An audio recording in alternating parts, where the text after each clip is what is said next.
C'est bien que tu fasses ce topo parce que c'est pas du tout une attitude d'hygiéniste. Alors c'est ce que j'allais dire en écoutant Monsieur Vincent. Donc vous avez invité un dogmatique, un hygiéniste, donc obligatoirement dogmatique, pour vous dire isolez moins les patients. Donc je vais essayer de défendre, je vais essayer d'être un petit peu clair.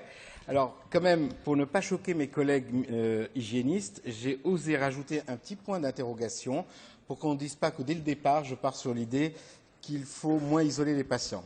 Je voulais d'abord remercier donc, la SRLF et le comité scientifique de m'avoir invité et de me donner ce topo-là, et je vais essayer de défendre cette position ou de démontrer justement le contraire. Alors voilà les points que je vais essayer d'aborder. D'abord, je vais essayer de me remettre dans la situation actuelle, les données épidémiologiques actuelles, et pourquoi peut-être que les données épidémiologiques actuelles doivent faire que notre politique sera différente. Deuxièmement, je vais reprendre quand même la littérature pour vous dire que ça a marché, la politique de dépister, isoler. Certainement, ça a marché pour le SARS, même si je n'ai pas l'explication, et j'essaierai de vous trouver une. Et puis, je vais m'arrêter un petit peu sur les derniers travaux qui ont été publiés pour vous montrer pourquoi l'épidémiologie actuelle montre que cette politique-là ne marchera pas et qu'il y a d'autres conditions pour que ça fonctionne. Et enfin, je ferai très brièvement un petit arrêt sur les conséquences de l'isolement pour essayer de conclure et de vous proposer une stratégie individualisée, pas à l'échelon individuel, mais à l'échelon de vos unités. Alors voilà, juste au départ, comme je me suis dit, finalement, est-ce que l'isolement, est-ce qu'on parle de la même chose quand on est hygiéniste et quand on est réanimateur? En gros, clairement, la maîtrise du risque est basée sur le respect des précautions standards. C'est ce que nous faisons autour de tous les patients et ce que nous devons faire, qui consiste à l'hygiène des mains, le port de gants dans les indications et le port de surblouse.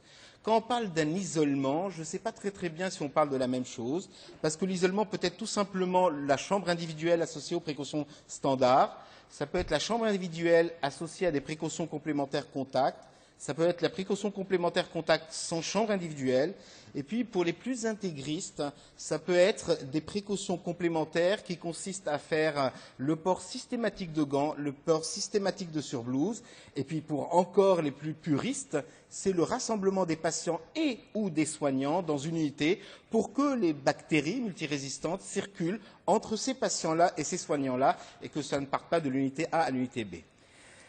En gros, ce que je voudrais que vous gardiez à l'esprit, c'est qu'on a un vrai problème sur l'interprétation des précautions complémentaires et ça peut aller tout simplement de la chambre individuelle jusqu'au systématique port de gants et de tablier. Deuxième préambule, et qui me paraît extrêmement important, c'est que le risque de transmission dépend de beaucoup de facteurs. D'abord, l'espèce microbienne. Et vous savez maintenant qu'il y a un certain nombre de travaux qui suggèrent qu'au sein même des entérobactéries, il y en a qui diffusent beaucoup plus facilement que d'autres, probablement parce qu'elles survivent plus dans l'environnement. Et c'est vrai aussi quand on compare des non-entérobactéries à des coccigram plus ou à des bacilles à gram négatif aérobie stricte. En gros, on peut dire qu'il y a trois modes de transmission intra-hospitalier et juste trois modes. Un qui est à travers les mains, un autre à travers les gouttelettes et de l'air, je n'en parlerai pas.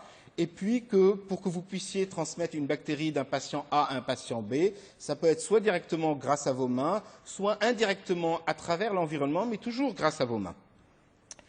Si je reprends un petit peu la situation épidémiologique de la France et de la majeure partie des pays d'Europe maintenant, ce que l'on peut dire, c'est que le staphylocoque doré est en constante diminution.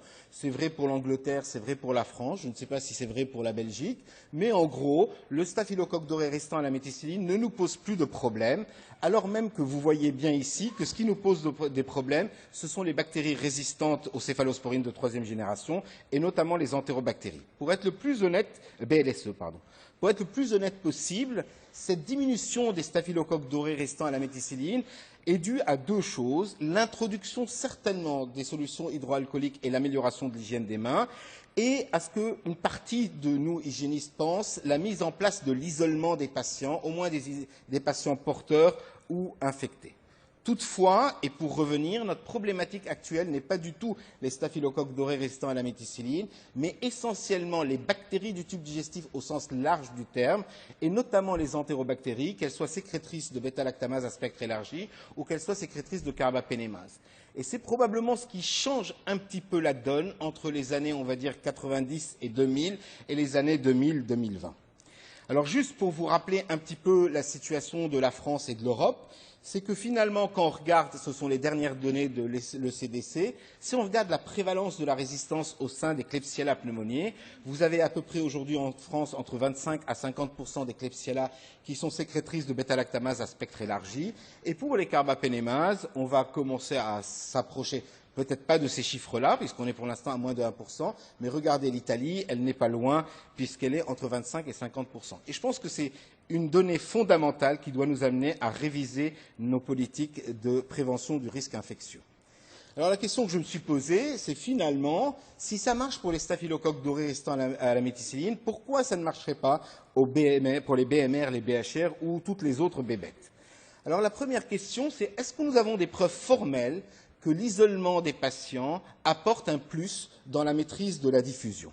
Eh bien, les preuves sont très difficiles à, entre guillemets, à trouver. D'abord, je me permets de vous rappeler cette vieille étude maintenant du Lancet, qui est une étude, comme son nom l'indique, qui est anglaise, où les auteurs avaient regardé 2 périodes, c'est une sorte d'étude quasi expérimentale, une première période où je n'isole ni les porteurs ni les infectés à SARM, et une deuxième période où j'isole les porteurs et infectés à SARM, je les mets dans une chambre individuelle et de façon systématique, je porte des gants et je porte une surblouse. Et dans cette étude, on regardait l'acquisition des SARM dans les 2 unités, donc dans les 2 périodes, et les infections nosocomiales à SARM, et il n'y avait aucune différence significative entre le groupe isolement, ou plutôt la période isolement, et la période pas d'isolement. Et quand on regarde un petit peu plus loin, et pour comprendre, mais pourquoi donc, eh bien, dans cette étude-là, l'observance de l'hygiène des mains n'était que de 21%. Et pour ceux qui se rappellent de cette étude-là, ça avait fait couler un certain nombre de commentaires, puisqu'il y a eu pendant des semaines entières des commentaires dans le Lancet sur ce travail-là. Effectivement, si vous voulez mettre en place un isolement dans des chambres individuelles avec des précautions complémentaires contact et que vous avez un niveau d'observance de l'hygiène des mains qui est si bas, l'isolement ne vous apportera strictement rien et je pense que c'est important de le noter. Pour être le plus honnête possible et aller un peu plus loin, ça c'est une étude beaucoup plus récente qui a été publiée par des collègues américains, si j'ai bon souvenir, et qui ont regardé de façon quasi expérimentale avant-après. Est-ce que la mise en place systématique de mesures d'isolement qui consistent à mettre systématiquement les patients en chambre individuelle, port de gants systématique, port de surblouse systématique au contact des patients, est-ce que ça réduit le nombre d'acquisitions des SARM? Et vous voyez peut-être pas, mais je vais vous le montrer, il y a une réduction puisqu'on passe de 18,5 cas pour 1000 jours d'hospitalisation, à 1000 jours patients, pardon, à 7,9 cas pour 1000 jours patients. Ce que les auteurs oublient de dire dans ce travail-là, et c'est dans l'appendice, c'est que finalement, on est passé de 20% d'hygiène des mains à 35% d'hygiène des mains, ce qui n'est pas super, mais surtout un autre élément, c'est que la pression de colonisation a diminué pendant la période. Et qu'est-ce que la pression de colonisation? C'est le nombre de patients entrants ou le nombre de patients présents porteurs de SARM dans l'unité pendant la période. Et effectivement, on sait dans toutes les études, que ce soit sur l'ERV, le MRSA ou le Clostridium, si vous êtes dans des unités où à un temps donné, vous avez un nombre de porteurs sur le nombre total qui est extrêmement élevé, c'est un facteur indépendant de transmission. Et donc ça, c'est un élément qui doit nous amener à réfléchir, parce que probablement que dans les unités en France ou ailleurs, où la prévalence ou l'observance de l'hygiène des mains est extrêmement basse, il n'y aura quand même pas de SARM. Pour une raison simple, c'est qu'à l'entrée dans vos unités, il y a de moins en moins de patients porteurs de SARM. Et cette donnée-là fausse les résultats, ce qui fait que nous ne pouvons pas conclure actuellement sur l'intérêt de l'isolement pour maîtriser le risque BMR. Alors, il nous montre des courbes qui sont extrêmement belles et qui sont vraies en réalité, mais qui ne sont pas uniquement expliquées par l'isolement des patients. Enfin, vous connaissez ces 2 études qui ont été publiées au même moment dans le New England, l'une suivait l'autre. La première, c'est une étude chez les vétérans, qui est une étude avant-après, où on regarde l'introduction, encore ici, de mesures d'isolement dans des chambres individuelles avec un dépistage systématique à l'admission en réanimation, une amélioration de l'hygiène des mains et surtout quelque chose qui est cité, mais pas très bien détaillé, qui s'appelle une culture de la maîtrise du risque et qui suggérait dans cet hôpital des vétérans une diminution nette des infections à staphylocoque dorés résistants à la méticilline et qui était expliquée dans ce travail-là par l'introduction de la politique de Search and Isolate. Sauf que probablement que le résultat de ce travail est essentiellement lié à une modification de culture avec, dans les données, ce que nous savons aujourd'hui, l'introduction du leadership et éventuellement d'autres méthodes qui permettent d'améliorer l'observance de l'hygiène des mains. En parallèle, vous connaissez tous le travail de Huskins, qui était publié dans le même numéro du New England, qui est une étude randomisée en cluster, qui regardait dans les unités de réanimation l'introduction systématique du port de gants et de surblouses au contact des patients, l'isolement systématique des patients porteurs de BMR par rapport à des précautions standards, et qui montrait qu'il n'y avait ni diminution des acquisitions des staphylocoques dorés et des VRE, ni la diminution des staphylocoques dorés tout seuls ou des VRE tout seuls. Donc finalement, deux études qui étudiaient à peu près la même chose, mais de façon un petit peu différente, et qui montraient qu'il n'y avait pas de différence significative, et qu'il y avait des différences de conclusion importantes entre les deux travaux. Alors pourquoi on doute? Parce que tout simplement, les études en hygiène hospitalière sont des études qui sont extrêmement difficiles à, entre guillemets, à expliquer. D'abord parce qu'on a peu de patients dans ces études-là et qu'on a un problème de puissance. Deuxièmement, généralement, lorsqu'on fait ces études-là, on les fait en période épidémique.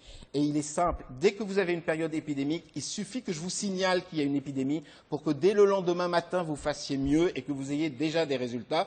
D'ailleurs, je vous rappelle que l'hygiène hospitalière a démarré avec les infections du site opératoire aux États-Unis et qui consistait juste à colliger les données. Et dans l'année qui a suivi, il y a eu une diminution des infections du site opératoire.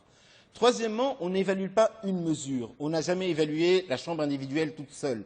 On n'a jamais évalué l'hygiène des mains toute seule. On évalue un fagot de mesures et on ne sait pas dans ce fagot de mesures qu'est-ce qui fait que ça va mieux par rapport à la période antérieure. Ce sont essentiellement des études quasi expérimentales, donc avant, après, et donc on est un petit peu floué par la pression de colonisation et par l'amélioration, parce que vous faites nettement mieux qu'il y a 20 ans. Et enfin, l'observance des différentes mesures est rarement évaluée, c'est-à-dire on ne sait pas quel est le pourcentage de respect des précautions complémentaires, quel est le pourcentage de respect des précautions standards et quel est le niveau d'observance de l'hygiène des mains. Par exemple, si on prend l'étude de Jeun, on ne sait pas du tout quelle est l'observance de l'hygiène des mains pendant la période. Et enfin, les bactéries et les situations sont tout à fait différentes et vous savez vous-même qu'il y a un certain nombre de patients qui sont porteurs de BMR à l'origine d'épidémies et d'autres qui n'en feront jamais. Alors, je veux m'arrêter un petit peu sur ce travail-là, qui est un travail important qu'il faut lire, qu'il faut connaître et qu'il faut remettre dans le contexte actuel, qui est la fameuse étude Mozart. L'étude Mozart, c'est une étude qui a été conduite en Europe, et une étude randomisée, multicentrique, incluant 13 centres de réanimation, dont l'objectif était de regarder quels étaient les éléments qui permettaient de maîtriser la diffusion des bactéries multirésistantes en réanimation. Les bactéries multirésistantes étaient définies par les SARM, les VRE et les entérobactéries résistantes aux céphalosporines de troisième génération. Dans cette étude, il y a 3 phases que je vais essayer de vous montrer. Une première phase qui est une phase observationnelle, où on regarde ce qui se passe dans les services, quel est le niveau d'acquisition de BMR au sens large du terme. Une deuxième phase qui est une phase extrêmement intensive qui permet l'amélioration de l'hygiène des mains et l'introduction de la toilette à la chlorhexidine. Et une troisième phase qui randomise les services en 2 parties. Des services où on fait du dépistage avec de la recherche de biologie, en biologie moléculaire, donc un dépistage rapide, et d'autres un dépistage classique, donc avec des sacro-saints 48 heures de rendu de résultats. Et la question de l'étude était simple, était de savoir quelle était la mesure qui permettait de diminuer les BMR. Est-ce que c'était la phase 2, c'est-à-dire la phase hygiène des mains, introduction de la chlorhexidine, ou la phase 3, c'est-à-dire la phase qui est liée à l'introduction de la politique de dépistage et d'isolement. Premier élément important, on peut améliorer l'hygiène des mains dans les unités de réanimation et on passe dans ce travail-là de 50% d'observance de l'hygiène des mains à 76% d'observance de l'hygiène des mains et 76% d'observance de l'hygiène des mains qui est maintenue dans la 3e phase. Et deuxième message extrêmement important que je vous transmets de cette façon-là, la seule bactérie qui diminue pendant la période, ce sont les staphylocoques dorés résistants à la méticilline. Ils diminuent de 3,5% par semaine et c'est corrélé à l'amélioration et à l'amélioration de l'observance de l'hygiène des mains. Il n'y a pas de diminution des bacilles à gram négatifs résistants aux céphalosporines de 3e génération. Il n'y a pas, même s'il y a une petite tendance, de diminution des entérocoques résistants à l'avant-co.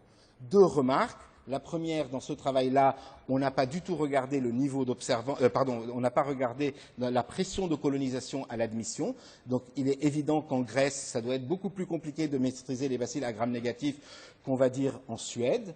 Ça, c'est le premier point. Et le deuxième point qui est important dans ce travail-là, c'est qu'on n'a pas du tout travaillé sur la maîtrise de l'antibiothérapie.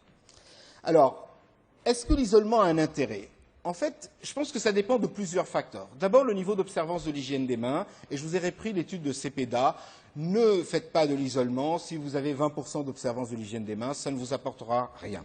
Le deuxième point, c'est votre capacité à identifier le réservoir. Et ça, je pense que c'est un élément fondamental. Je vous rappelle ce travail de Jean-Christophe Lucet, où finalement il avait regardé sur à peu près 14 réanimations françaises quelle était la prévalence à l'admission des SARM, et qui montrait que quand on faisait le nez plus les aisselles plus une plaie, on identifiait à peu près un peu plus de 90% des porteurs.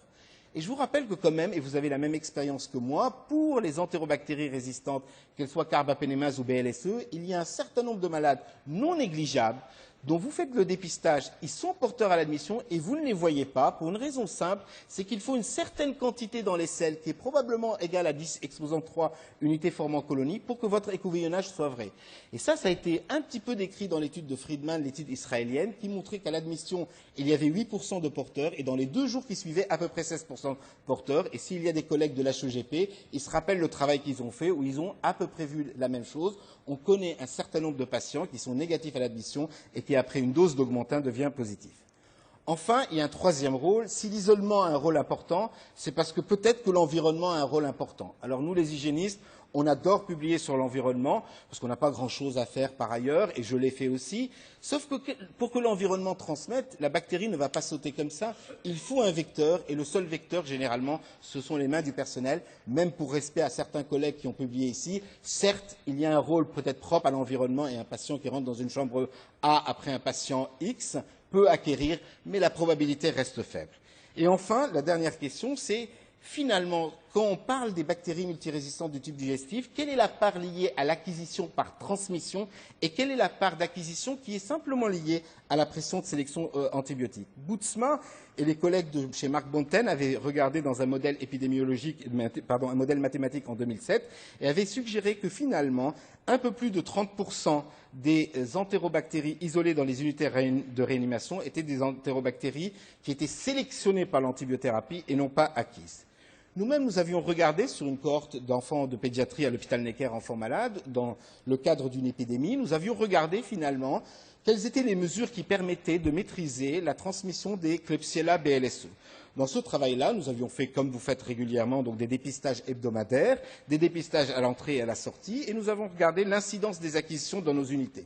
Vous avez ici, dans cette unité-là, une acquisition extrêmement élevée de l'ordre de 7,4 pour 1000 jours d'hospitalisation et dans la deuxième période de 4,2 pour 1000 jours d'hospitalisation. Dans la première période, qu'est-ce que nous avions fait? Nous avions mis en place les précautions standards, nous avions mis les patients dans des chambres individuelles et dans la deuxième période, comme on n'y arrivait pas, on a fait ce qu'on appelle du cohorting, c'est-à-dire on a rassemblé les patients dans une même unité, on a dédié du personnel dans cette unité-là et nous avons regardé, nous avons vu une diminution probable en sachant que ce que je ne vous montre pas là, c'est que nous sommes passés de 55% d'observance d'hygiène des mains à 80% d'observance d'hygiène des mains dans cette unité spécifique. Mais par contre, ce que je vais vous montrer, c'est ce que nous a donné le modèle mathématique lorsqu'on a inclus toutes ces données-là dans un modèle de Markov et qui nous permettait de répondre à la question sur la part d'acquisition qui est liée à la sélection et non à la transmission.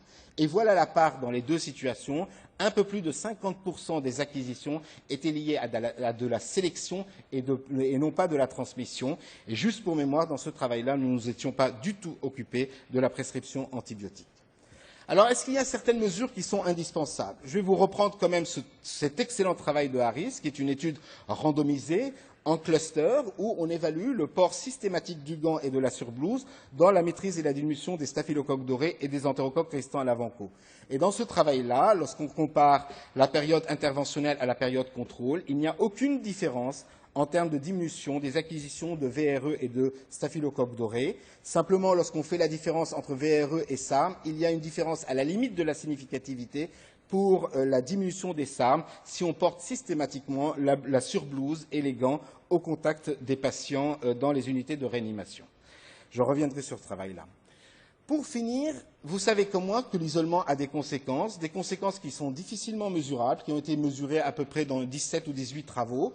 Nous avions repris dans la base Outcome REA et à partir des données de Yatroref les conséquences de l'isolement, mettant en évidence qu'il y avait une augmentation des événements indésirables dans le groupe des patients isolés, mais nous n'étions pas les seuls avant nous dans des unités de médecine et de cardiologie. Stelfox avait mis en évidence qu'il y avait un certain nombre d'événements indésirables évitables qui augmentaient chez les patients isolés. Et de même, vous le savez comme moi, qu'au moins sur les hospitalisations longues, parce que ce n'est pas vrai sur les hospitalisations courtes, le vécu est différent et les patients se plaignent, ils sont moins vus. D'ailleurs, juste pour la petite histoire, dans l'étude de Harris, lorsqu'on regardait deux choses, l'observance de l'hygiène des mains chez les patients isolés versus l'observance de l'hygiène des mains chez les patients non isolés en précaution standard, et le nombre de visites, qu'est-ce qu'on mettait en évidence? Deux choses. La première chose, je vais essayer de vous montrer ça comme ça. La première chose, c'est que l'observance de l'hygiène des mains était significativement supérieure chez les patients qui étaient en précaution complémentaire, donc en isolement, comparativement aux patients non isolés,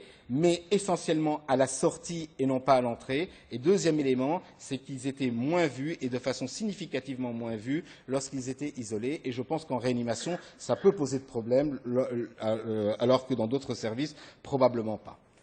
Enfin, et puis si je plaide contre l'isolement, il va falloir quand même que je vous donne une autre solution. Est-ce qu'il y a d'autres solutions? La réponse est probablement oui. Vous connaissez un petit peu maintenant la politique de je fais le maximum pour tout le monde, et c'est le travail de Young dans le New England Journal of Medicine. C'est une étude randomisée en cluster, 74 réanimations, 12 mois observationnels, 3 bras, un bras conventionnel, je dépiste et j'isole, un deuxième, je décolonise uniquement les porteurs de staphylocoque doré, et un troisième, je décolonise tout le monde, et la décolonisation, elle est nasale et cutanée. Et mon objectif principal est de regarder, est-ce que je diminue les prélèvements cliniques à SARM, est-ce que je diminue les prélèvements, les bactériémies à SARM et les bactériémies dans l'absolu. Que montre ce travail? Il montre qu'en gros, lorsque je regarde le groupe 3, c'est-à-dire le groupe décolonisation pour tout le monde, quel que soit le statut, je diminue les prélèvements cliniques à SARM de façon significative, je diminue les bactériémies tous germes confondus, même si je ne diminue pas de façon significative les bactériémies à SARM. Pour conclure, la politique de dépistage et d'isolement n'est pas indispensable à mon sens, au moins en cas de situation endémique. L'isolement expose à de nombreuses complications et d'autres politiques de maîtrise sont possibles. Je voulais vous proposer quelque chose qu'on avait proposé il y a quelques années. Il y a deux situations. Une première endémique dans laquelle on est, qui concerne les BLSE, et peut-être maintenant un peu moins que le SARM. Et dans cette politique-là, il faut probablement faire moins d'isolement, moins d'antibiotiques, parce que si vous ne vous occupez pas des antibiotiques, ça ne marchera pas, et plus d'alcool et d'hygiène des mains. Et cette politique doit être généralisée. Et puis, il y a une deuxième situation, qui est une situation épidémique, et qui concerne essentiellement les carbapénémases. Donc, c'est sporadique, c'est rare, peu de cas, où là, probablement que l'isolement sert encore à quelque chose, au moins en attendant la phase épidémique. Et je voulais finir par dire que Charlie l'avait dit avant moi, la croissance, ça ne servira pas à grand-chose, c'est une couche supplémentaire. Je crois que l'isolement, c'est une couche supplémentaire et je pense qu'on peut s'en défaire. Merci de votre attention.